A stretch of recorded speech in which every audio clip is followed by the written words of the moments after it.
What is going on, RotoGrinders? This is Dean 704 if you want to get all technical on me. We're talking sports card grinders today.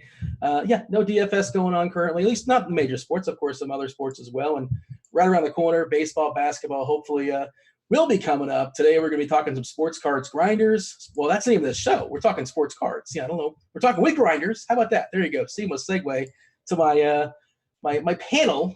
Joining me today to talk about some sports cards. Batting first, batting leadoff. It's one Brennan Ruby. Today we're going to be opening up. We're unboxing a Panini 2019-2020 Prizm Basketball box break for some contest winners. We'll talk about that in just a second. But Brennan, welcome to the show. We're talking some sports cards. Thanks for having me. I'm excited. It's an exciting time hearing some buzz from all the leagues that teams are back in facilities, and I think we'll be seeing live action here soon. I sure hope so. Baby steps, right? Hopefully around the corner soon enough. Also joining us, Josh Wysocki. Josh, I was just reading your article pre-show. We'll delve into it later on. You were talking about, well, I have Simon's article up right now. We'll talk to Simon in just a second. But your article was basketball-oriented, correct? Under the assumption, under the hope that we'll, again, we're working to the operation that these sports are coming around soon enough, sooner than later. But Josh, are we ready to talk some sports cards today? Yeah, it's exciting. I've been seeing, on social media some pictures of players at facilities. I think the latest one I saw was some Magic players at their facility working out. So hopefully we're getting close. It'll be an exciting time for just sports in general, but also the card market. And we've got some exciting stuff to talk about today too. Yeah, some exciting stuff to talk about, some exciting giveaways as well, too. And that brings in Simon. You guys know Simon from some previous videos as well, too, when it comes to this realm. What are we unboxing today, Simon, and how we're giving away? We're giving away some cards that we're unboxing, and how did people come about actually winning this stuff? Well, we're giving away 9 packs to our members who subscribe to the Sports Card Investor.com Market Mover subscription. We're going to be giving 9 packs away to those guys. We have their names here in a randomizer, and we're going to randomize that list and select the 9 people who are going to win that. But we also have one lucky winner who's going to be able to win in our RG Discord in the Sports Card channel. We're going to ask a trivia question towards the end of the show, and you'll have an opportunity to be the first person to answer it correctly and win a pack of cards. So make sure you're in that RG Discord right now in the Sports Card channel so you can participate in that. 20% off your first payment of any subscription there, sportscardinvestor.com, using the promo code GRINDERS.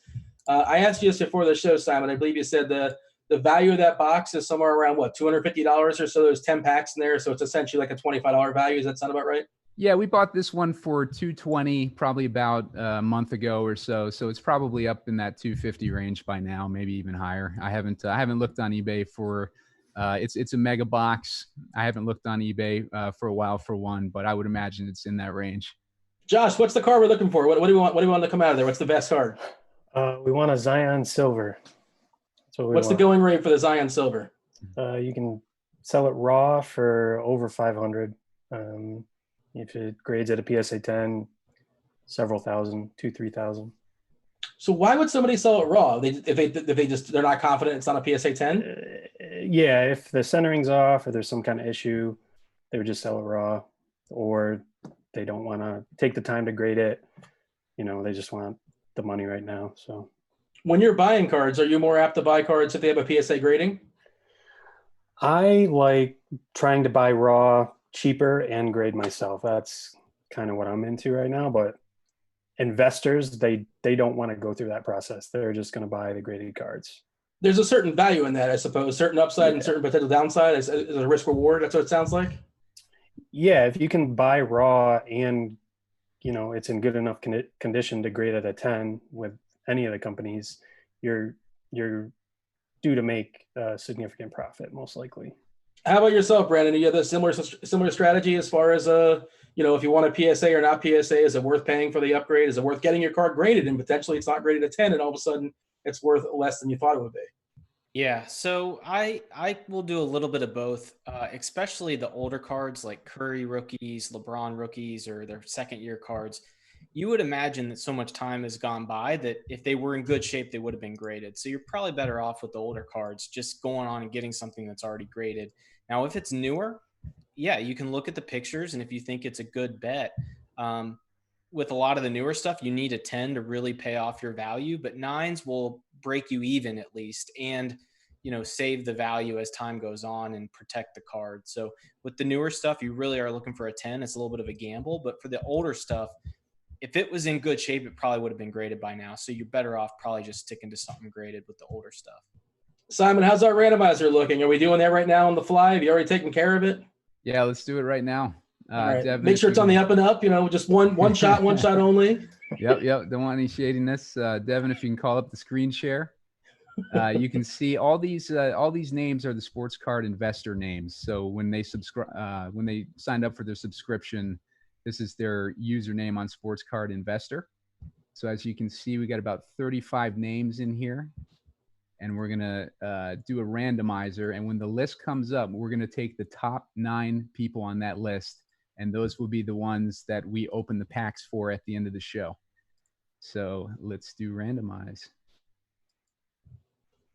All right. And the 10th, of course, the 10th pack is going to be given away once again if you guys jump in the RotoGrinders Discord. I don't believe you have to be a premium member here at RG either. Just jump in there, and you're the first person to answer a trivia question that Simon's going to ask. And, yeah, you already have that on layaway, right? Just all you got to do is hit click, I suppose? Yes.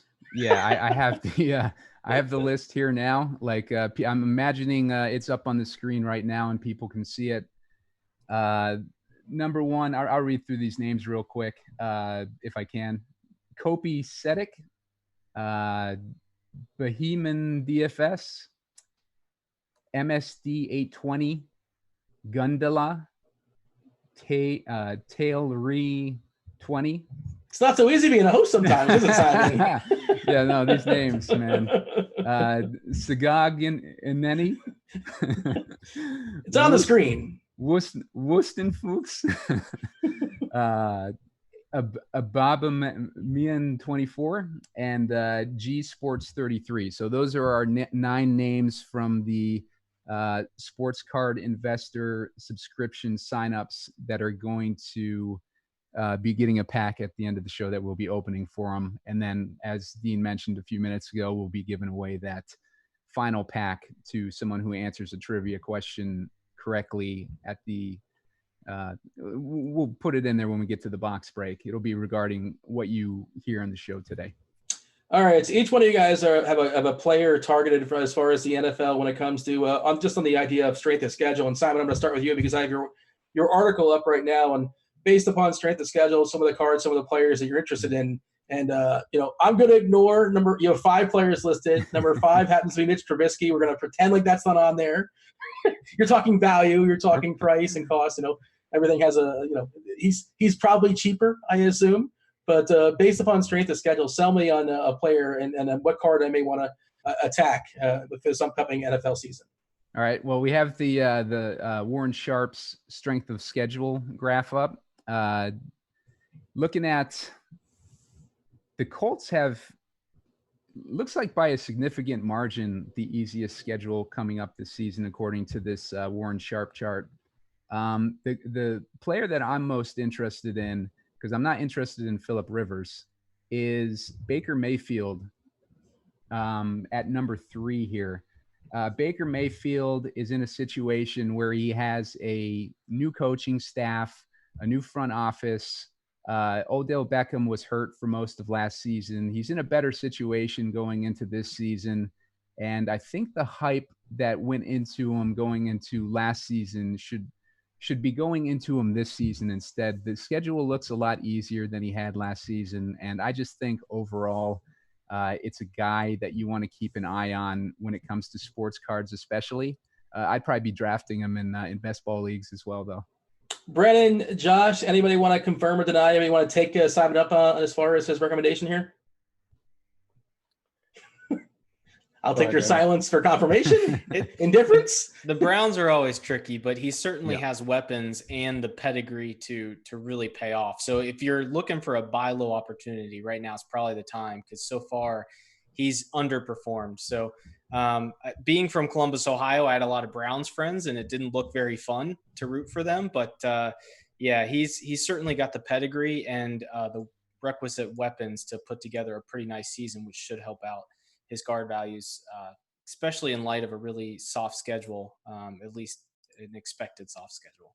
Yeah, I was talking about Simon this off air, and I was like, I don't think it's nothing, but I don't know how much to value strength of schedule. And maybe I don't come at it from a cards perspective, just sort of like a fantasy perspective. And, well, we don't definitively know who's good and who's definitively bad, before the season starts. We have certainly ideas, and we also can't predict some injuries too. But I guess that's sort of like the way you phrased it too. Like, it's not nothing. How much do you value strength of schedule? So me personally, I use it as a nice benchmark to start the season, and because that's all the information we have really. And then as the season goes along, you kind of adjust those benchmarks and those baselines. So I waited a lot at the beginning of the season, but as we have more information, if someone was expected to have an easy schedule and it's looking tougher, I'll adjust off that. So I think when you start week 1, it's the best information you have. And then as you move into the season, it loses a little bit of weight. But right now we got to invest and collect off of what we know. And that's the best information right now. Josh, it looks like I see your name. It looks like you want to give me a buy low opportunity as well. And also, if you have any thoughts to elaborate or kind of add to as far as strength of schedule as well, feel free. Yeah, but I would agree with Baker. He's a good buy low. Coming into last season, he was a really hot product, and he has most of the same weapons. The strength of schedule plays in his favor to start. And if he starts out well, first couple games, his prices could go higher than the level they were at in the preseason last year. So I would agree. He's not that expensive, so it's pretty low risk to buy low.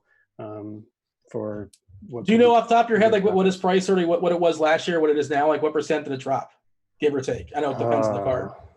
I couldn't give you. It dropped a lot. I know that. Yeah. I would add right now. I got up the Prizm Football 2008 PSA 10 chart, and you can see in the last week or so, it's had a bit of a jump in value, but in the beginning of February, it was at around $67 you could get this card for, which is a crazy price.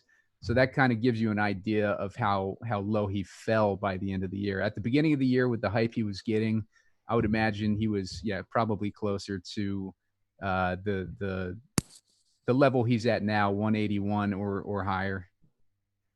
All right, Josh, your guy is also a buy low. Sell me on your boy. Yeah, Roethlisberger played 2 games last year. We all know that situation. He is pretty low for the pedigree of the kind of player he is. He's under $300, I think, for his PSA 10 rookie. He appears to be healthy coming back into the season, virtually the same weapons. You see that picture with the beard, though? Is that not throwing you off a little bit, or?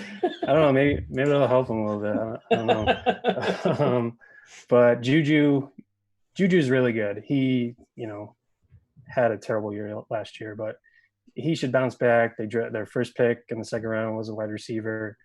I just think he's got a low enough price and a high enough ceiling. He's a Hall of Famer. Kind of what I touched on with my NBA article this week, Hall of Fame probability. He's a no doubt Hall of Famer. So good buy low for long-term investment. Explain that. Since you brought it up, expand on the whole idea of a Hall of Fame, possibility. Yeah, it's just Hall of Famers. Their cards are not ever going to just plummet.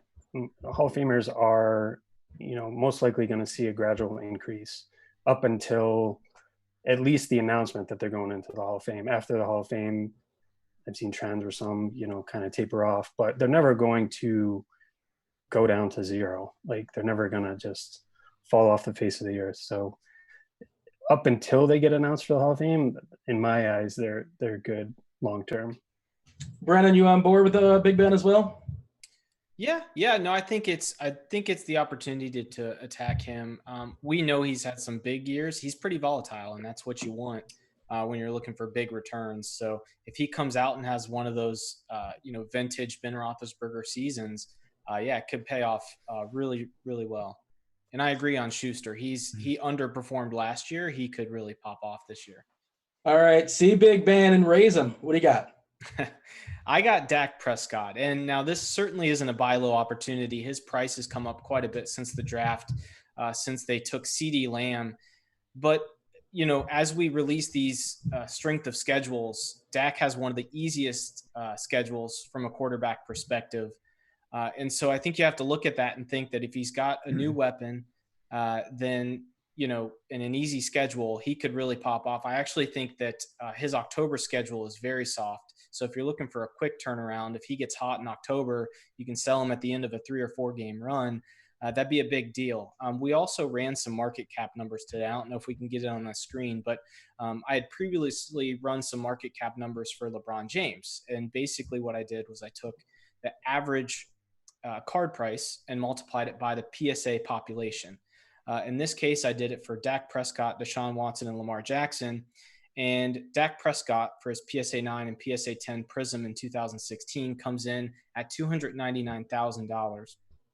And you can compare that to Deshaun Watson's 2017 Prizm card, which comes in at $649,000.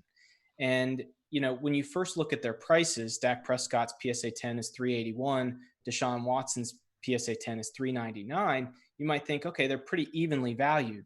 But Deshaun Watson has over 1,500 PSA 10s in population versus just 758 for Dak Prescott. So while we are buying on its way up, I think there's still room to grow for Dak. And he's young enough that I think that even if he falters, maybe the rookie wide receiver doesn't quite get in the league as quickly as possible, you've got enough runway that he could continue to have some moments later in his career where you get back to even and possibly quite a big return. So I like Dak. I would have loved to get him before the draft, but that's just gambling. No one knew they were going to take CD Lamb where they did. So I like Dak even after this run up. A couple of things. You mentioned Deshaun Watson. Did he take a hit with Bill O'Brien's overall buffoonery, the loss of Hopkins? I assume that hurt him. You got to think it has to. Fortunately for Deshaun Watson, he gets a lot of his value from his legs. So, I think he loses a bit less, but I think Deshaun Watson is one of the best, wide receivers in the league, and to lose him is a big deal. Now, does that hurt his long-term value? Probably not. But in the short term, it's got to hurt because you have to expect that his chemistry with Deshaun Watson is not going to just automatically translate to whoever his new number one is going to be. So, I do think it hurts him, at least here in the short term. I mean, they added Cooks, they added Cobb, there's some reserves, but like Hopkins, top 5 receiver in the league. And you were talking about the PSAs in circulation. Expand on that thought for a novice like me. One guy is 1,500, one guy is 750. It's just the idea is like somebody thinks that they're good enough or justified, like go out there and get the PSA, like that sort of. How does that work? Well, why is there 2 times as many of one player? Sure. So if you go to PSA's website, you can actually look up the PSA population for any card that they've graded. So as cards come in and as they grade them and put them in slabs, they add that number to their site. So if you think about, how many of their cards are out in the population, in circulation, Deshaun Watson has 1,548 PSA 10s in houses, boxes, on shelves somewhere versus just 758 for Dak Prescott. So, while their prices are similar, the population is different, and it's where the supply meets the demand, right? The supply for Dak Prescott is, less than half of the supply for Deshaun Watson. So if the demand goes up at the same level or above, you'd have to expect his price to get up there past the $399 for Deshaun Watson. So it's a supply and demand thing. And all you really need to calculate these market caps is how many are out there, which is from the PSA website, and the average price, which is a really good, use case for the Market Movers tool that we have partnered with. You can get pretty much the average price for any card out there that you want. And so it's kind of it's a similar concept to a market cap of a stock or a company in the stock market. You have the stock price and you have the number of shares outstanding. And so that's kind of where we're going with it with this market cap concept. Anybody else have anything to add as far as NFL or a player that might want to? I know we kind of limited you guys just to one, but feel free to chime in. Otherwise, we'll move on and talk about some basketball. I will. I'll just say I originally looked at Drew Brees as an option here. His prices seem fair, but Josh just talked about the Hall of Fame probability. I mean, of the Mount Rushmore of quarterbacks, he's pretty much up there. So if you're looking to grab a Hall of Famer at the end of their career, looking for a good value on Drew Brees might be a good idea, because he, regardless of what he does in the last few years of his career, he has cemented himself as one of the best quarterbacks I think we've ever seen. I'm just curious now, like Cam, like what are people doing with Cam Newton? Risk reward? Like, is anybody? Is it a buy? Is it a sell? It's just kind of keep an eye on. I've been looking at. There's not a ton on eBay. I've been looking at buying some raw Cam. They're really cheap. Like I saw a Bowman Chrome Gold for like $20. It was off center, so I passed. But yeah, if the Patriots sign Cam and he makes it to playoffs or wins a Super Bowl, is huge investment potential right there. Yeah, I was looking at a pre-show as far as the odds, the projected odds. This is like 10 days ago, so take it for what it's worth. But as far as the odds where they're going to go, I think New England and Jacksonville were the 1-2 for Cam. And I don't know if he's going to go either one of those places. I wouldn't be surprised if he goes somewhere off the board. But all right, let's pivot. Let's talk some basketball. Again, under the assumption that basketball is right around the corner. It's going to be happening at some time soon. And Josh, you wrote an article here, top 5 players to target before the NBA playoffs starts. And I presume one of the guys you're highlighting happens to land in this article as well too. So who would you like to feature? So Donovan Mitchell is a guy that I'm looking at. If the playoffs started today, they'd have a 4-5 matchup against the Thunder. I think the Jazz are favored in that matchup. And the way it works out, if they got to the second round, they'd most likely be facing the Lakers if the Lakers get by the Grizzlies. So, make it to the second round. Tons of eyes on all the Laker games. So more eyes on Mitchell. It puts up some big games against the Lakers. Card prices will continue to go up. Was his card affected at all by the deal with Rudy Gobert? Like apparently they weren't, the whole coronavirus tie-in, and like apparently there was some kind of spat or they weren't getting along. I've seen both reports. There's issues, and then I've seen on social media where they both kind of squashed it. But his cards dipped a little just because of the shutdown, like everybody, all the other players' cards, but they're trending back up, and makes it to the second round, has some good games, they'll keep going up. Simon, I haven't talked to you in a while, and your player, we kind of mentioned his team, so sell me on somebody. It's a rookie. Yeah, I'm going for Ja Morant, mainly because I like that. Obviously, he's still in the hunt in the playoffs here, and I think he has rookie of the year potential. But if you look at his chart, you notice that the trend is down right now, which is a little bit unusual for a player with the catalyst that he has coming up. So I think it's a good time to buy this card, especially you compare his card to Zion. Zion's card is just like a straight shot to the moon. So Ja Morant's card here is looking like a good buy. This card specifically, this chart is for the Prizm Basketball Silver PSA 10. I'm doing a quick search. I was looking for odds for Rookie of the Year, and I couldn't find it I was on the DK Sportsbook. You guys happen to have it in front of you as far as who's projected? Is it just off the board because it's probably going to be Ja?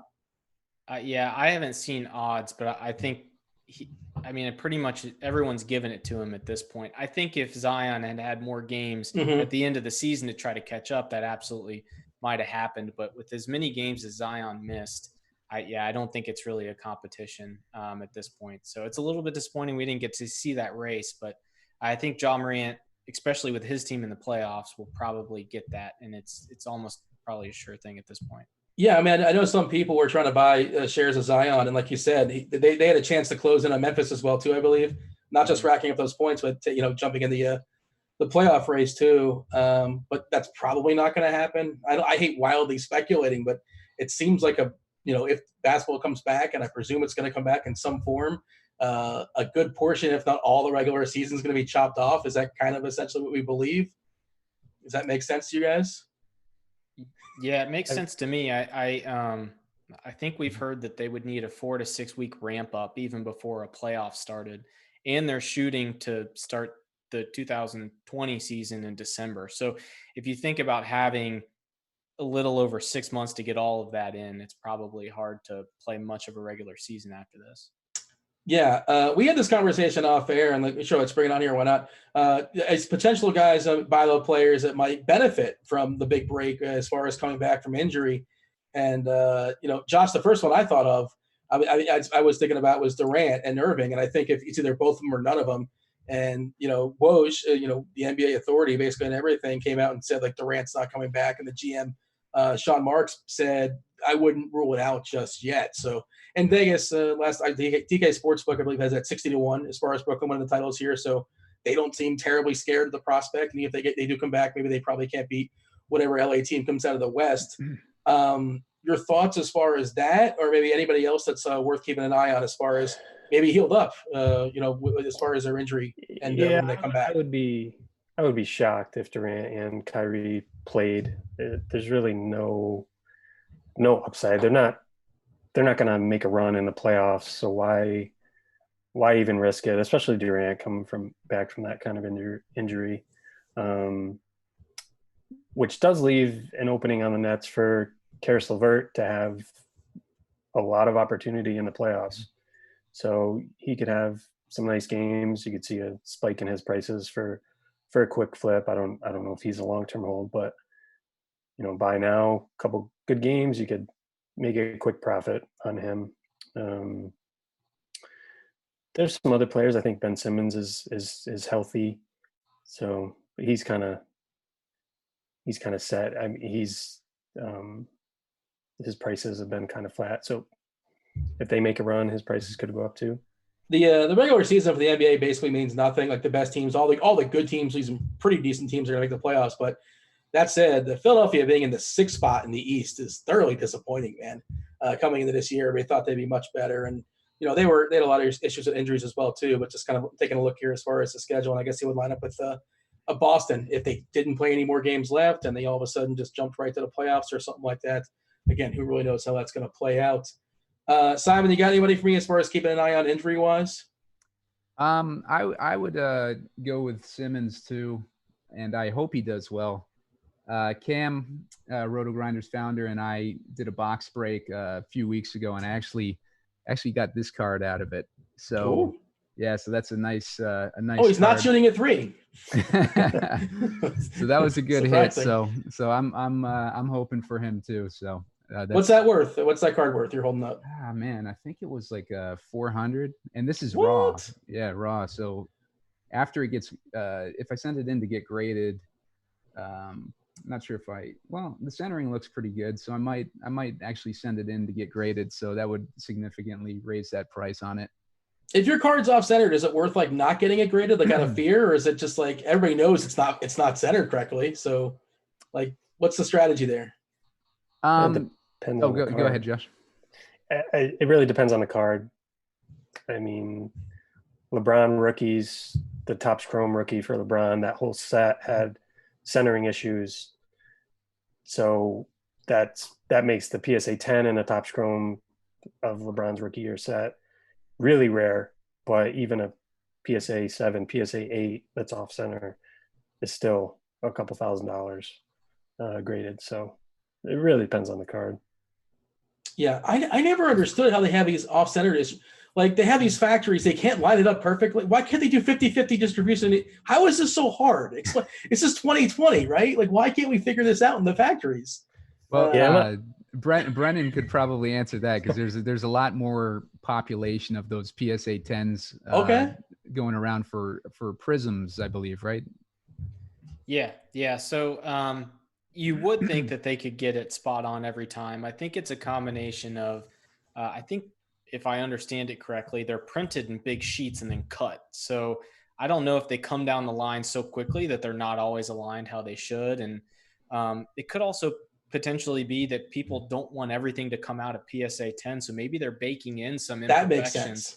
So that we're not flooding the market with PSA 10s and then they lose their value. So I think it's probably a little bit of both. But centering isn't the only thing that affects grading: edges, corners, surface, all that kind of stuff. So yeah, you would think they could get it perfect, but I think part of it's intentional and part of it is they're more focused on getting them out quickly than getting them out perfectly, considering how much demand there is right now. Yeah, I don't know how much it changed over the years, but like for sure back in the day, it was just a bunch of sheets. They cut them up, and like the way you're describing them, and I guess that makes sense to kind of bake it in. Like you don't want every card to be perfect, right? Yeah. Unless you're the one pulling them, unless you're the one opening packs, you want yours to be perfect. Nobody else's. We'll be pulling some cards in a second. Once again, we're opening up a box for Panini 2019-2020 Prizm Basketball in just a second, and we're giving those cards away to the first 9 packs away to the names that were already picked. I'm not sure if they're going to be Simon, I'm sure that'll be posted somewhere. I mean, if everybody's not watching, they'll be contacted, I would imagine. Yes. Yeah. We'll post them in that Discord channel, and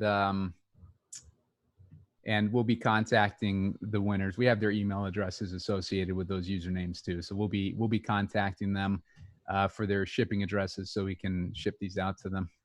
They want to open up by themselves. Yeah, but it's more fun for us if we get to open it. We're just being selfish. Yeah, like I buy these boxes to open them, not to give the packs away.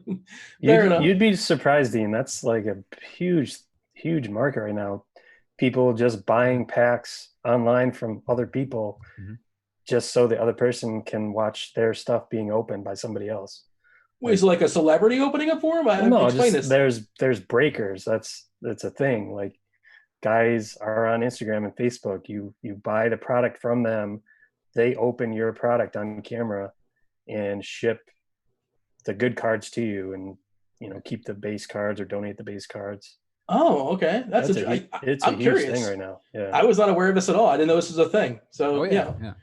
It's like a sporting event. Like without sports, it's like everybody's watching together, and if somebody gets a big score, it's everybody celebrates. It's just a cool thing. Yeah, when you're up, it's like, you get excited to watch, I suppose. Like, Simon, are you gonna make it dramatic? Like, how are you gonna one? You gotta do it really slowly. I don't know. I'm gonna try to make it so that the camera can actually see the cards. So I'm gonna be concentrating on that. I think that's important too. And we're teasing it. And we should say that, of course, we mentioned it already once. But if you guys are joining us late, the 10th pack, Simon, it goes to the person that can answer your trivia question in the Discord, in the RotoGrinders Discord channel. I don't know if you've sent that in there just yet. Is this one that's going to be easily Googleable? Nope. It's specific to what we've been talking about in the show so far up to this point. Oh, well, there you go. Basically just rewarding somebody for paying attention. Yep, it's a viewer comprehension question. All right. Well, we'll be opening that up in just a second. Before we do so, I don't want to slight you, Brennan. And of course not, because you want to sell me on a player that's on my team. So you already got me, but get everybody else. All right. So I'm thinking you're talking about Bam Adebayo here, and I'm a big fan of Bam because of a couple of things. So I'm a stats guy, so I'm going to give you guys a couple of stats.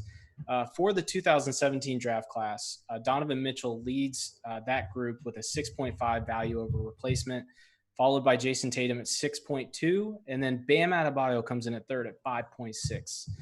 The next closest is Jared Allen at 4. So Bam Adebayo, from a value over replacement standpoint, is right up there with Donovan Mitchell and Jason Tatum, who are getting quite a bit more, demand and quite a bit more, sun right now in terms of market demand and just overall credentials and all that kind of stuff.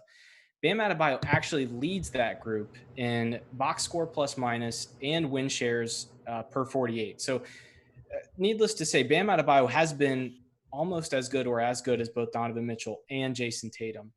And I think the reason why Bam Adebayo's prices haven't caught up is, one, he's a big man, which we know in sports card investing, big men typically get a discount just because they don't do the fancy things like, ISOing guys, crossing them over, shooting threes, and they don't pass a lot. But the thing is, Bam Adebayo is actually a really good passer. I believe this season he averaged 5.1 assists and 2.8 turnovers to go with 16 boards and 10 rebounds. And, to go a little bit of a narrative street here, Dwayne Wade came out in an interview and said that Bam Adebayo is going to be the face of the Heat moving forward. Now that he's retired, Bam has taken that throne. And if that's the case, I think Bam's going to have a very good career. He's a very good player already. And I think it's only a matter of time before he kind of catapults himself into that top tier of young players in this league. So I'm a big fan of Bam Adebayo. I don't think that the usual big men rules apply to him, similar to Zion and Nikola Jokic. They have things that make them kind of go past the traditional big man stigma. And I think Bam Adebayo over the next few years is really going to put himself in that conversation. Huge fan. Just wait until he develops that three. It's coming. I'm told. He's trying. Yeah. It's something he's been working on. And maybe I'm just being optimistic as a Heat fan. And hopefully he can step back and bang that three for sure. That would make him much more appealing from a basketball perspective and from a sports collecting perspective as well. Josh, do you have any thoughts? We were talking about this earlier. I'm not sure if you were in that conversation as far as who benefits from this big break. Because the Lakers, I was looking at it, I think the second oldest team in the league. Houston's the oldest team in the league. The Clippers are fairly young. Do you think there's a team that benefits from this big break? And if we come back in a month and a half, or whatever it may be, as far as winning the title, or is that just sort of up to interpretation? You get the results and you can kind of like retroactively say like, well, see, that's why. Yeah. Or I don't know. It's hard to say. You would imagine in today's professional athlete, most of them have places, even at home where they've been working out this whole time.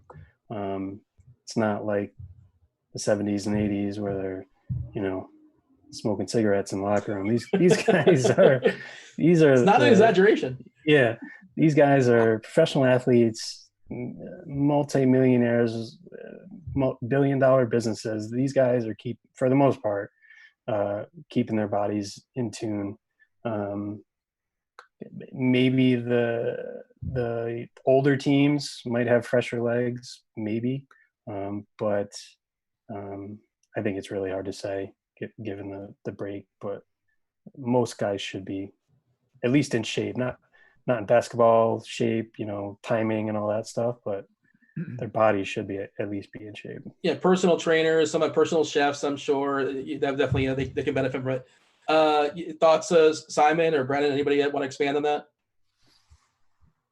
Go ahead, Brennan, if you got anything. Yeah, no, I was just going to say, I think Josh hit the nail on the head. I will say that that the Clippers actually are having 3-hour team workouts over Zoom. So I'm assuming they're going to be more than anyone in shape and ready to go. And like you guys said, they're a pretty young team outside of Lou Williams, who must be like 55 years old at this point. Never going to retire. But I think that the teams that are going to prevail are the ones with good leadership and, like Josh said, the resources available to them to work out during this time. A lot of the younger guys live in condos and apartments. So a lot of the young guys probably will have a hard time doing that. But Lakers, Clippers, Rockets, I will say the Boston Celtics were beat up before this hiatus and they're all healthy now. So Jaylen Brown, Kemba Walker were both beat up. They're healthy now. So that Philly-Boston series should be a really good one with everybody healthy for sure. Simon, are you prepped? Are you ready to move on and open these packs up and mail them out? Yeah. I'm going to read the question right before I drop it in the Discord here. There's about a few second delay, so they'll probably be hearing it as they're seeing it in the Discord around the same time or a little bit earlier. Who is Josh's NFL player to target based on schedule? I'm dropping that in 5, 4, 3, 2, 1. All right. It's been dropped in the Discord. We'll let the Sharks. Can I answer? Feeding frenzy begin. I'm just I'll give we definitely talked. Well, it's not Dak Prescott. We talked about 2 other guys who kind of feature. There you go. I gave you guys a little bit of a hint, and maybe some people are just going to click rewind now. Simon, I'm just going to be like, well, which one was it? Whoever gets there first, man. This person may or may not have a beard. That's he may look pretty burly these days, but let's move on. Simon, we're gonna open up some boxes here. Not boxes, it's singular. We're gonna open up some packs out of the box. So again, that's the Panini 2019-2020 Prizm Basketball. All right, we have a winner. It's Aaron Rasmus. He answered correctly with Big Ben. There you go. I think I see. Big Mike might have a problem with that. Yeah. Uh-oh. How I see Big Ben. You don't see Big Ben in that? Well, no, above that, a couple above that. Big Mike 198069. Oh shit! Yeah, you're right, dude. Yep. Overruled, Big Simon. blind. Yep, you're right.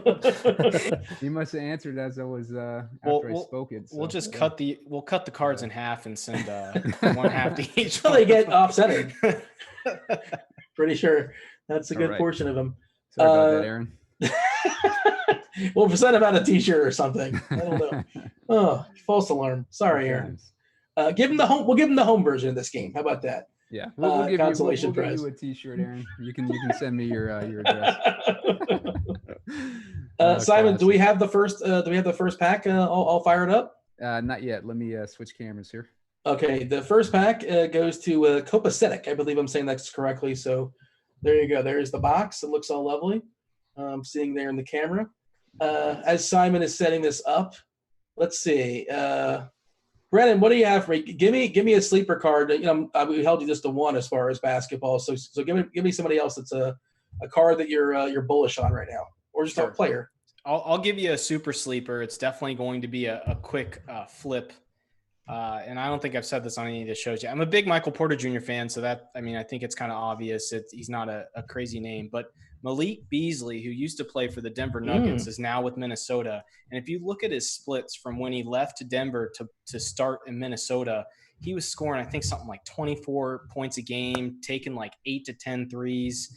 And he's a good player. He was just always buried in Denver. Now, do I think he's going to go on and have a Hall of Fame career? Probably not. Will he be a multi-time All-Star?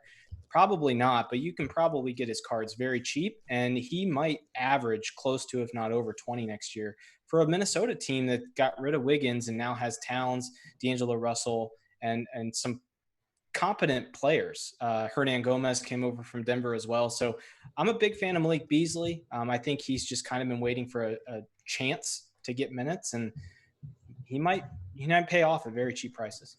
One of the things I used to say is if like basketball was a 10-on-10 game and not a 5-on-5 game, the Nuggets would be like one of the best teams in the league because they were so deep. And of course, they lost some of their pieces. And what's going on there at Porter Jr.? Is it just does Malone hate him? Is he afraid of him getting injured again? Is it a combination of the two? Because he's definitely shown some flashes where he's been amazing. The talent's definitely there. It's a good question. I wish I could ask, Mike Malone why he didn't give him more minutes. But I'll say this: Michael Porter Jr. has done a lot of things to take care of his back. He's got some fancy like back braces and massage type situations at home. So, as far as I know, he's healthy and his back's not bothering him. So it might just be a scenario where there's just still too many wings out there. They've got two bigs in Jokic and Plumlee, Will Barton.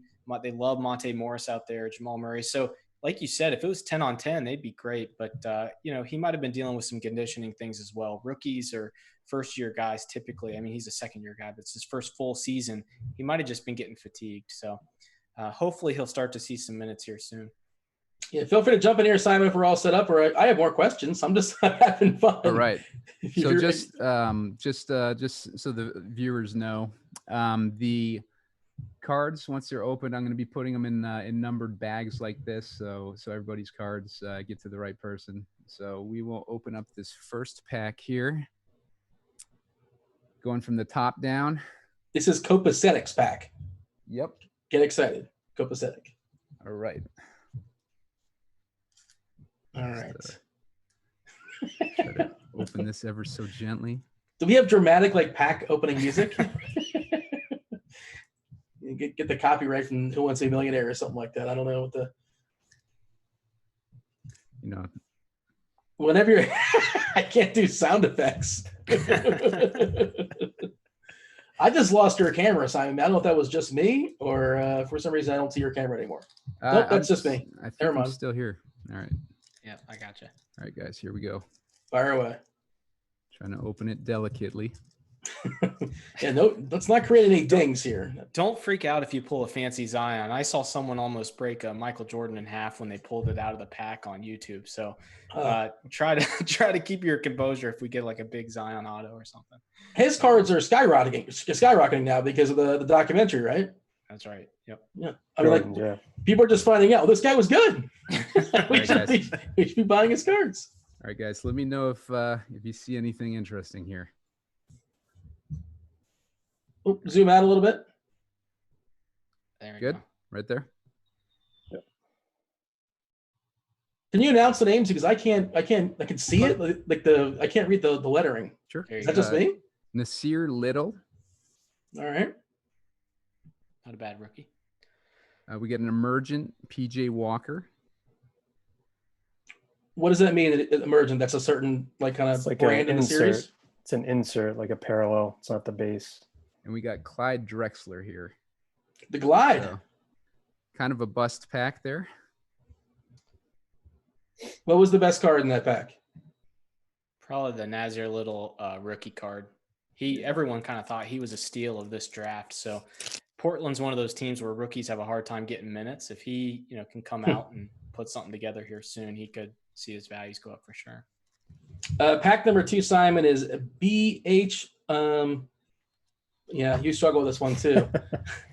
Bahyman DFS. BHYMAN DFS. All right. My apologies for not.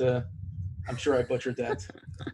Sounded pretty butchered, but probably better than I did. So I at least apologized. Hey, at least you didn't call the wrong winner. So yes, we had our own Steve Harvey moment right there. There you go.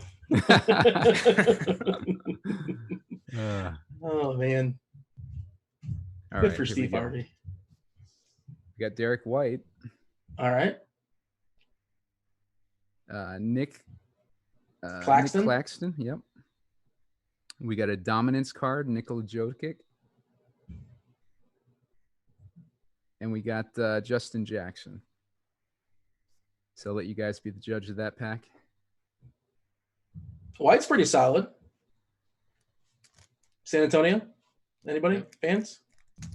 Who's your team, Josh? I don't really have a team. I mean, as a kid, I was, child of the '90s, so I was a Bulls fan. But have you abandoned them because they're so terrible? Yeah. Teenage years, I was a big Garnett fan. Garnett, Kobe, those were my two guys. In high school, and then LeBron. Been a huge LeBron fan ever since started watching him in high school. So Garnett was good in that movie, the Adam Sandler movie too. Kevin Garnett. I still gotta watch that. It was good. Oh, it's good. It's very stressful though. It's a very stressful watch, I'll say. Yeah. Why can't I think of the name of that movie for some reason? Simon, we actually saw it together. Uncut Gems. There you go. Yeah. That was back when we were able to go to the movie theater. What are the movies? Yeah. All right. This pack is number 3, Simon, right? Pack number 3. Yes. This is MSD 820. Let's do it. All right. This one feels like a Zion. I feel like it's due. We've already had 2 that were Zionless. All right.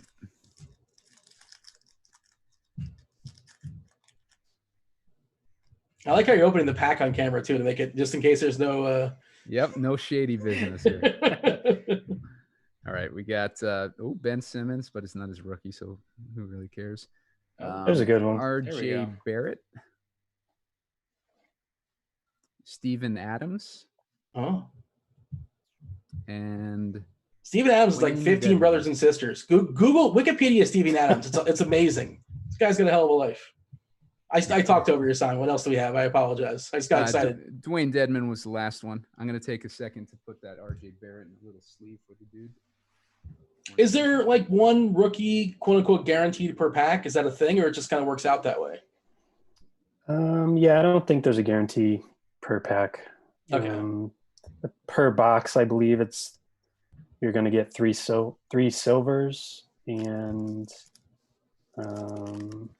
then there's a pink pack where all 10 cards are the pink Prizm parallel. One of the 10 packs is called a pink pack. Well, that's an 11th, I believe.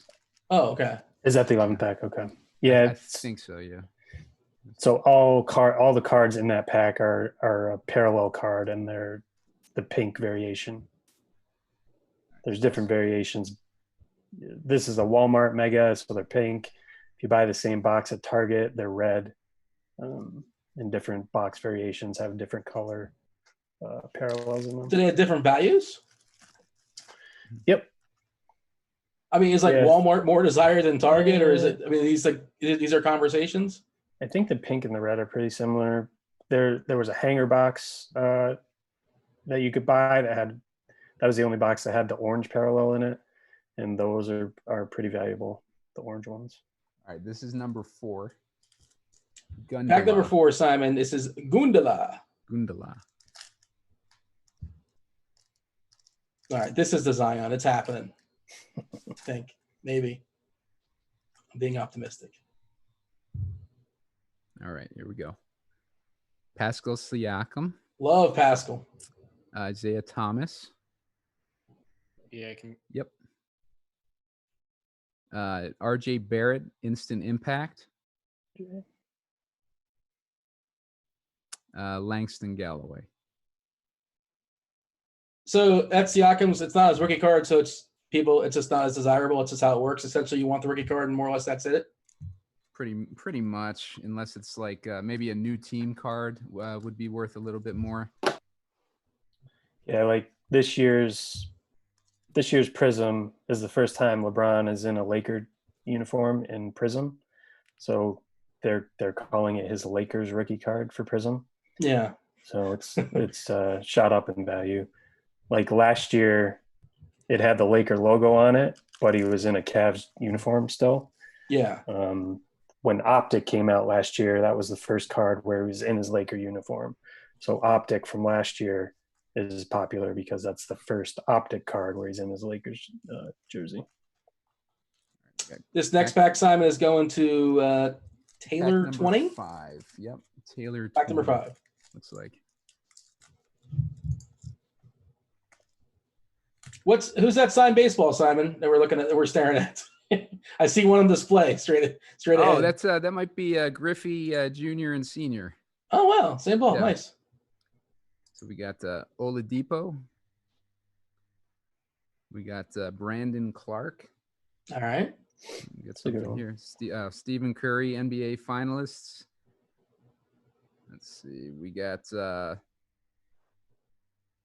Rodions Curix, whatever the hell his name is. Have any of them been silvers? The silver variation? I can't really tell from the camera. Let's see. That Brandon Clark isn't bad. He was having a heck of a season before he went down with injury. I'm not seeing any in this one, Saki, but we'll check the backs of these two. Yeah, I believe there's 3 per box. Maybe they're backloaded or something if we haven't seen one yet. Or maybe one of them is Zion Silver in one of these future packs. I love that the first show we did, Simon was like, yeah, I haven't really collected cards in a while. I don't really know what it's all about. Now he's just got stacks of cards littered across his office here. Simon, did you tell them what you bought recently, or did I know what you bought recently, the Zion card? Oh, yeah. Let me show that one off a little bit here before I... You showed me this pre-show. Keep them in suspense a little bit longer on this next pack. So I had this on my Targets article a couple weeks ago, and I had it at $850 for the higher population one. I was able to get this one actually for that price, raw Zion card. It's a purple version of the Select RPA. If you're a regular viewer, you know that we like Select on this show. So I was happy to get this card for that price, and probably hold on to it for a year or so, and then try to sell it next year. Very nice. Yeah. You know how they say DFS players, you got to play your plays. You're touting the sports cards. You're buying the cards. You're touting there, Simon. I appreciate that. Yep. You got to do it. This is number 6. I used to. I was heavy into sports cards as a kid, but I also owned a company with Don West about 10 years ago where we were selling sports cards online, and we kind of gave it up for dead. And then a couple years after that, I guess they started resolving all the scarcity issues and making these cards worth something again. So last few months, I've just been diving into it heavy, and it doesn't take very much to get back into it if you've done it in the past. It's kind of like riding a bike, and then just learning the different brands and the different variations and whatnot that you want to target. Yeah, people are curious. We had a nostalgic podcast not too long ago. Myself, yourself, and Don West. We talked some cards and back in the '90s and things of that sort. So go ahead and check it out there in the the RG YouTube channel. This is number 6, Simon. Yes. SGOGINENI. Yeah. Yes. Just Yep, spell it, and you can't be too wrong. Yeah, and you guys can all viewers can see the names in the Discord channel too. Our RotoGrinders Discord channel. Look in the sports card channel.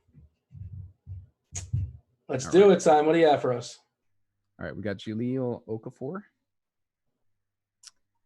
We got Kentavious Caldwell-Pope. KCP. Brandon Ingram. And we got Kristaps Porzingis. So let's flip those around and see if we got any prisms. It'll say Prizm on the card here. That's somewhere on this card. There we go. There's the Brandon Ingram is a prism. So what's that worth, Brandon? Ingram, solid play, obviously. Being a prism, how does that change things? So I couldn't tell if it was in a Pelicans uniform or in a Lakers uniform, but if it's in a Pelicans uniform and he goes on to have a pretty good career there, it would be a pretty valuable card because, as we talked about it earlier, it's his Pelicans rookie card. So all of his original rookie would be in a Lakers uniform. This would be in Pelicans, but it's also silver, which makes it much more valuable as well. So I don't know what the going market on Ingram's card is this year, but the silver certainly helps it a lot. And the fact that he's having a kind of a breakout year this year, or he was. Yeah, I'm probably the only one to say this, but I think Ingram, like if you squint really hard and you catch him at just the right time, he looks like Kevin Durant sometimes, Yeah. You got to catch him in the right moment. Yeah. But, and I'm not saying he's Kevin Durant, obviously, sure, but I think he has kind of sort of that potential or that upside to some degree, and he certainly has the opportunity as well. Yeah. Number 7, Simon, is Wustenfuchs. Is that correct? I think there's a play on that name somewhere. But, that's why I went Fuchs. Yeah. We have to be had to be a little bit careful with that one. I'm not sure what I'm getting myself into if I read. I made an executive decision on that last syllable. Smart move. All right, we got Harry Giles. That's one thing. These reflectors against the lights, it makes it a little bit hard for everybody to read. Yeah, I'm having a hard time reading the names too, or even Jalen Howell. We got a Brandon Clark Emergent. Brennan, can you speak to these inserts, or Josh? Like, what are these? Are these worth anything? You want the base card. The inserts are definitely a lesser value. Yeah. But a Zion insert could still, fetch $50. So it's not nothing, but you want the base card. Okay. So no silvers in there from the looks of it. That last player was Vince Carter. What about Vince Carter's last card? Is that worth anything? This has got to be it, right?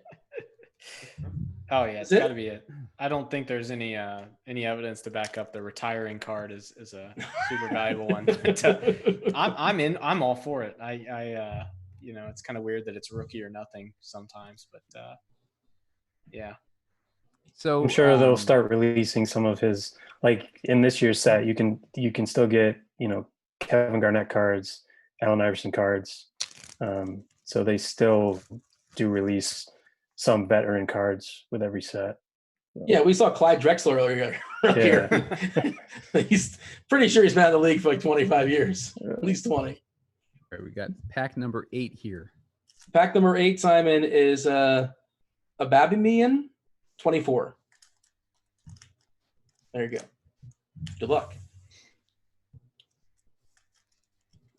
All right. Clyde Drexler was seen getting worked in that Jordan documentary. I'm not sure if his card took a hit or not, but yeah. All right, we got Paul George. We got Jabari Parker. We got a Kawhi Leonard dominance card. All right. And we got Josh Jackson. So let's check and see if we got any prisms in there. No prisms. Right. Do we probably have a Prizm in like one of those first 5 packs and we just missed it? Is that possible? What happened there? Yeah, for sure. There may have Okay. been a couple in those first packs. How many have we seen so far? 2 or 1? Who's keeping score here? 1, I believe. 1. That means that G Sports 33 is going to get one. Maybe. He's going to have a pack full of them. I'm not sure. So they announced the Sammy Sosa, Mark McGuire documentary here recently, and their card prices are now going up. So Nice. Apparently we don't need live sports, just documentaries about what happened in the past. But like we all forgot this happened. Like we all remember this happening, right? Yeah. Well, with remake culture, like it makes sense, right? Like all the movies you see now are remakes of other movies. And Yeah. They have that one coming up. They have I think it's Bruce Lee and Lance Armstrong. I think in the upcoming 30 for 30s.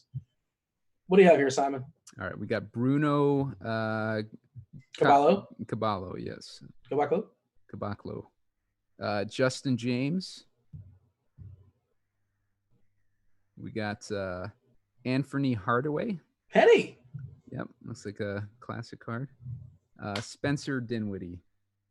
So let's flip these and see if we got a prism in there. Yep, we got Anthony Hardaway is a silver pennies are prism. silver. Yeah. Another guy in the Jordan documentary. I was also watching Blue Chips the other night. He was appearing in that. If anybody's seen Blue Chips with Shaq. Oh yeah. Love that movie. Classic. What's the character's name? What's his name?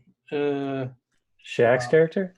Shaq's is like It's like Neon something. It's Neon Bobrich. Neon Bordeaux?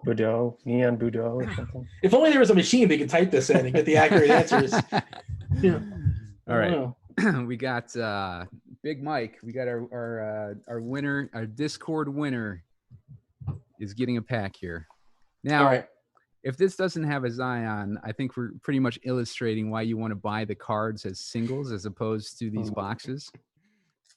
But it's more fun to open them up. It is. Yeah. It is fun. You're investing in a good time when you're buying these packs. It's fun to open something up and get disappointed.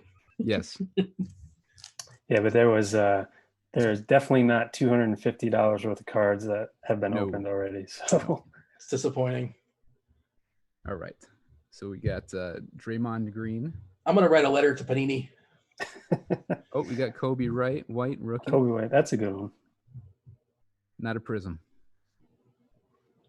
We got Darius Baisley, Instant Impact. Some would We say. got Allen Iverson. All right. All right, let's see if there's any prisms in there. No prisms. So you guys had some previous that I did not partake in. Is this not the first time you guys are doing this? And you actually hit on something good, or it's the first time we're doing this? Yeah, this is our first time doing it on the show. Okay. Dean, those pack breaks that you and I did on those other shows were the only ones we've done. But yeah, this is the first for Sports Card Grinders. So that's all right. Well, I mean, all we can do is open them up. It's not Simon's. They're not. No letter. Don't get mad at Simon if you didn't get the cards you wanted. Yeah, I don't want the angry emails. So the last sale on that Kobe White rookie was $15, just to give you an idea of kind of what we're looking at there. And yeah, and that's raw. Yep. Instant offense off that bench there for Chicago. He was coming on strong if you guys are playing DFS, and he's a shooter for sure. So he probably will have the opportunity going forward as well. But that it's kind of anticlimactic, right, Simon? I was hoping we would get hit on like this big card and then get all excited and. Yeah, I mean, Dean, when we look back at our history of opening packs on these shows, I think the most exciting one that we got was a redemption card for Bosa. Nick Bosa? Nick Bosa. So yeah. You're not pointing fingers though, I hope. This is not you saying something indirectly. No, I'm thinking not calling me a mush or anything, I hope. No, not at all. So Oh, go ahead. I was just going to give the viewers just an idea of what the difference between a raw and PSA 10 was. So on May 13th, a Kobe White PSA 10 rookie went for 170.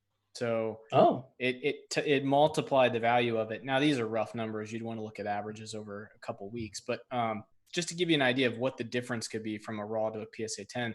But the problem is if you get a PSA 9 instead of a 10, you're not going to get anywhere near that 170. So how much is PSA charging me to grade it? Josh, do you know? I haven't submitted through them yet. It's based on turnaround time. I think the cheapest is $15 maybe, and that's like 45 business days. What are they doing? 45 business days. So, where is this being sent to? Where is their business set up? And they're not hitting those metrics either. It's 45 days is not even close. I've had about 40 cards at PSA since November. So, even with the shutdown, they weren't. So you can't even blame it on pandemic. Before the shutdown, they weren't even on time. There's stories of a 1 million card backlog. I don't know how true that is, but they're way behind.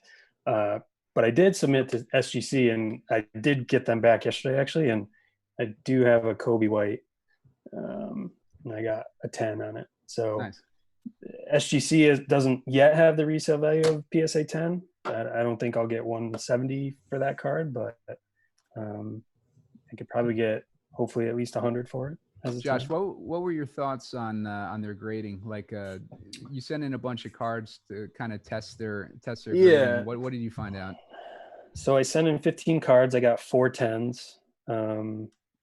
One got a gold label. One of those 4 got a gold label, which is like their pristine level. The Jordan cards I sent in, I've had since I was a kid, so I knew they weren't going to 10. So it's just gauging like, what do I think they should grade at versus what SGC thought. And I was pretty happy. I got a couple 9s, a couple 8s. So is it a sweat? Like when you're ready to open it up, like you prepare, like almost like it's like a 1 or 2 second sweat, like seeing the grade, right? Like you're not ready. You can get a 9, you can get a 10.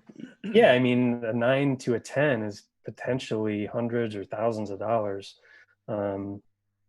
Especially for PSA, because they're the most sought after. But SGC actually sends you scans of the cards, so you could list them on eBay before you even have them. So I did on this one see them beforehand. I think for my next order, I'm just gonna do my best to wait and just open them and have the surprise for when I actually open them. So. Do want to mention one more time before you step aside and get out of here. Again, 20% off your first payment of a subscription to sportscardinvestor.com if you use the promo code Grinders. Brennan, if you can tell me, like, what do they do with that? Why would I want to get that subscription? What do I apply for? How do I make that worth my while? Sure. So when you think about definitely from an investing perspective, but also from a collecting perspective as well, you want to make sure that one, you're getting the best price for that card. And it's very hard right now with the tools out there to find out what a card has been going for and where it's trending. So, market movers and Sports Card Investor allow you to track it over time. The price, you can compare it to other players and other variations of that same player. So information is king, and it's simply the best information tool out there. I'll also say that there's some cards that are a little bit difficult to look up even in eBay's tool itself. For instance, if it's a best offer, you see what they listed it at, but you won't see what the offer was that they accepted. The market movers tool actually gives you that number. So, just simply it comes down to information, and it's just the best tool out there. And if you're going to be serious about this and invest a lot of money in it, getting the best price and being on the cards as they go up is very crucial. And he also gives a lot of information around top movers, card of the week. So there's just a lot in there for you to be well informed as you go into the market, which is half the battle. Yeah, again, that's 20% off first payment, subscription to their sportscardinvestor.com. Use the promo code Grinders. Let the people know, Brandon, where can they find you? What else are you putting out there as far as sport card content? Sure. So you can find me on Twitter at the DFS Advisor. And then I also write for playingnumbers.com. Now, I'm not doing a lot of sports card related stuff on playingnumbers.com yet. It's more around sports analytics. But I think as we get more information in the sports card industry, I think analytics might be something that we can start to apply. So you can find me in those two places if you want. Josh, same question. Reach out to me on Twitter at Saki21 if you have any questions. Doing articles on RG and the show once a week at least, 1 or 2 articles a week. So where you can find me. Simon. You can find me on Twitter, Yeti Boom Films, or just hit me up in the RG Sports Card Discord channel. And I have put out a weekly article and video, and then we on the sports card section of the RotoGrinders page, and then we do this show once a week, every Thursday. And next week we'll have sports card investor Jeff Wilson on, so make sure to catch that episode. There you go. Thanks. Go ahead. And also, I just wanted to add. Mitchell Trubisky will be the starter for the Bears at the beginning of the season. So you're taking a victory lap on your Mr. Trubisky. If the Bears wanted a starter besides Trubisky, they wouldn't have gotten Foles. They would have got Cam Newton. So put your thinking caps on. It's not going to be Nick Foles at the beginning of the season. Simon, George Costanza has taught us you're supposed to close strong. You're supposed to end strong, right? And you're ending with Mitch Trubisky. So yep. And that's with a dud, man. That's where you're planting your flag. For Simon, for Brennan, for Josh, for Devin, the D-Train producing the show, thank you so much. We much appreciate you guys watching. Thank you for participating. Sorry if you didn't get the card you wanted. Your cards will be in the mail soon enough. With that, thank you for watching for Sports Card Grinders. We're out of here. Over.